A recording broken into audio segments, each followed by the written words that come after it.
Hey everybody, how you doing? This is Jeff Newton. It looks like ISIS shot and apparently killed another person in Minneapolis, St. Paul region. I'm just getting details of it now, slowly, like I guess the rest of you are. This is all I have to say about it at this point because I haven't heard any of the details come out. If you're a protester in Minneapolis, St. Paul, here's my advice to you as a guy who covered war for 30 years. I'm a former producer at 60 Minutes, former senior producer at Vice on HBO, former senior producer at National Geographic Television. Like I said, I covered war for almost 30 years as a war journalist, mostly for television as a 60 Minutes producer for 15 of those years. And prior to that, I was a print journalist. I covered my first conflict when I was 24 years old, the Bosnian Civil War in 1993-94. Here's how you have to deal with these people. First of all, you have to understand they don't care. They're going to shoot people. They believe they have immunity because J.D. Vance said so. And J.D. Vance walked it back the other day, saying that if there's a crime committed, that's different. But they're not investigating in any real sense the guy who shot Renee Good. They're just not. And they're not going to. It's going to have to be a state crimes deal. The state is going to have to charge these people with crimes for any number of things. It could range something as simply as assault, or it could be manslaughter for some of these types of situations. There could be murder, first, second, or third degree. Third degree is probably not going to happen, but they're definitely shooting people and they don't really care. What I noticed about a lot of this is these guys are not bad shots. They've been trained. They're the guys who spent the last fucking 20 years on the range practicing how to shoot. You'd be much safer protesting them at the range where there's a range officer who can stop them from turning their weapon on you. Because once they get their weapon pulled, they're all about hitting that little target that they've been shooting at for years. They don't have the discipline not to. This incident was certainly an example of that, and so was the last incident with Renee Good. They don't seem to have a deadly force training that they should have to not kill people. And Donald Trump, if it's not a federal charge, if it's a state charge, that's the only way it's going to go down. If it's a federal charge, it's not going to happen. Pam Bondi's not going to charge these people with federal crimes. And even if they were charged with federal crimes later, because murder there's no statute on that of limitations, Trump is going to pardon these people anyways before he leaves office. So just get that in your skull. He's protecting them because they're protecting him. That's his private army. Get it through your heads. This is not immigration enforcement. This is thuggery, and they're creating a private army for themselves so that potentially he could stay in power or do whatever he wants in democratically held states. That's what this is about. The immigration numbers under Obama and Biden, they were deporting plenty of people. And in fact, I've had Republicans come on my page and tell me, what about when they were deporting all these people under Obama and Biden? Where were you guys then? Were they really doing this under Biden and Obama? You know better. It's a disingenuous argument using statistics to create racist talking points. They were not tackling people and pulling them out of their cars. They were not beating the shit out of people on the streets. They weren't pepper spraying everybody who protested because there was nobody protesting because they were going through the court process lawfully. And when somebody didn't make it through the court process, they deported them. That's how the process is supposed to work. So this is not about legal process and having judges throw people out because they've missed their appointments or whatever, or they've committed a crime and they need to be deported. This is about finding people that are not the same color skin as them and getting rid of them. They're not getting rid of any South African white guys. They're not getting rid of a lot of Europeans. These are brown people largely. They're stopping them by racially profiling them because of the color of their skin and their accents, man. This isn't about deportation of criminals. They're tackling people. They're detaining people at bus stops with their children. It's never been about getting rid of the worst criminals. So you have to get through that your head. But here's the most important thing. I'm going to tell you how to survive. Okay? When they come at you, put your fucking arms in the air and loudly proclaim, I'm unarmed. Don't shoot me. I'm unarmed. Don't shoot me. and scream it as loud as you can for every fucking camera around you to see. And then tell people, please videotape it so they don't shoot me. That will put them on notice that they have to be more careful before they shoot you. Do not carry a weapon at all. These guys are going to say, oh, this guy was carrying a weapon or whatever. He had a weapon. I don't know if he did or didn't. Don't do it. Don't waste your time with it. People always used to say to me, when you're in war zones traveling without the military, weren't you scared? Did you carry a weapon? One, no, we never carried weapons. It's against the Geneva Convention for journalists to carry weapons. You'll never see me carrying a weapon. Two, what do you think you're going to do if you have a weapon? If I came upon an Afghan checkpoint with the Taliban and I had a gun and they saw it, they would just think I'm a spy anyways. And that would be the end of the road. You're not going to overwhelm them at a checkpoint when there's 15 of them with AKs and you and your bodyguard or whatever each of you have a 9mm. It's stupid.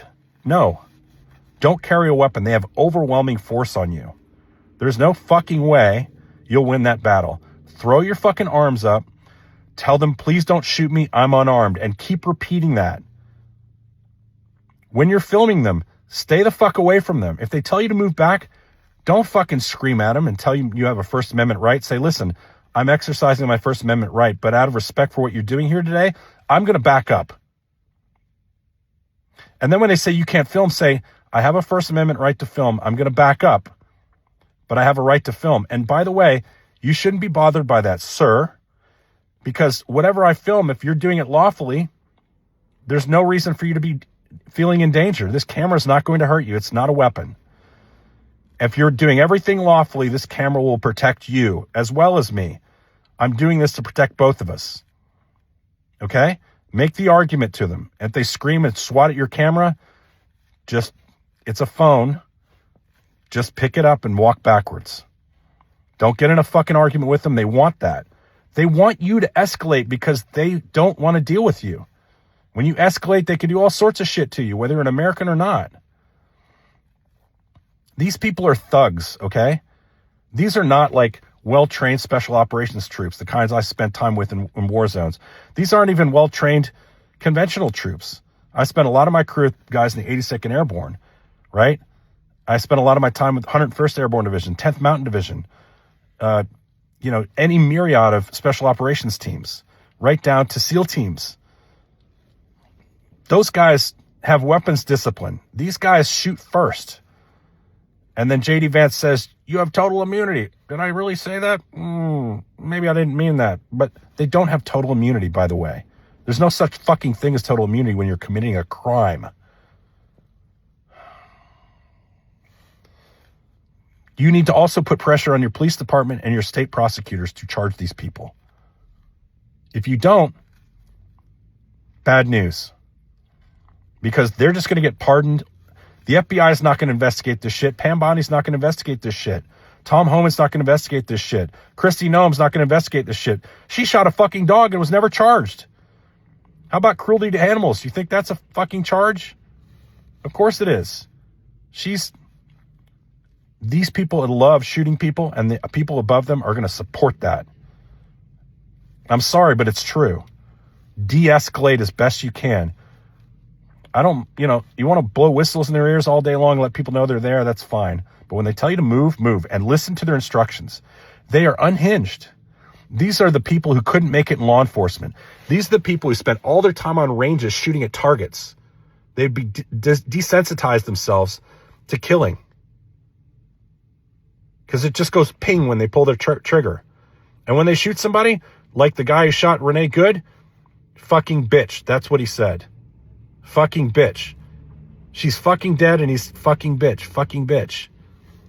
These people have no shame. Okay? They train to kill. Respect that. They have weapons. Don't play with that. Keep your hands out of your pockets and don't fight them when they try to take you to the ground. Comply. Just comply. Let people film them knocking you around. But if you fight back, you're going to catch a charge. They're going to arrest you for any myriad of charges. Assault on a federal agent. They're going to charge you with resisting arrest. Everything. And then you're spending all your fucking money in court trying to defend that shit, and they've got video of you taken by other people of you resisting. Don't resist. Say, I'm not resisting. Please don't shoot me. I'm unarmed. I'm not resisting. I'm not going to resist you. Officer, be very polite when it gets to that. Okay? I'm just telling you how to save your fucking life. From a person who spent a lot of time with people around guns in war zones. These guys are, remember, a lot of these guys are Proud Boys. They're all these white nationalists, okay? They have no training beyond the range. And they're trigger happy. And they're scared because they're surrounded by people a lot. And they don't know how to handle that fear. Really dangerous people. A lot of them also are former infantry guys. In other words, soldiers that were on the battlefield doing one job, going after targets, securing areas, doing that kind of stuff. They weren't like the soldiers who were like doctors or lawyers or doing supply. These are guys who are infantry guys. And when they got out of the military, some of them went to school and some of them couldn't find a fucking job because their whole life, a lot of them, whether they were in 5 years or 20 years, when they got out, their background was, what's on your resume? Oh, I was an infantryman. So they're looking for jobs like this to have. And they've been trained to be aggressive and to protect the guys around them, first and foremost. So they're going in hard with force, with lots of people around them. And it's confusing, and they love that confusion. Because when things happen and guns go off, like in this incident, it's going to be very hard to dissect it because there's fucking 15 people around this guy, and they're all on top of him. And he's fighting back a little bit because he's, getting his ass kicked. You got to just cover yourself and just don't resist. And they don't care whether you're a male or a female at all. These guys are jacked up on adrenaline all day long. They don't have the discipline of like a special operations team. They don't have the discipline of a local police officer. Okay? That's all I can say. I know it's 12 minutes long, but please go find us on Substack. Like, follow, and share. Comment. I hope you know what you're talking about. I have 30 years of working in war zones. I can tell you that, this is starting to become a war zone. 100%. They're encouraging a civil conflict so they can create martial law so they don't have to have fucking elections. These are bad people. I'm sorry. They're going to call you domestic terrorists. They can't do that if you're throwing your arms in the air saying, hey, I'm not resisting. Please don't shoot me. I'm just protesting. Okay? Like, follow, and share.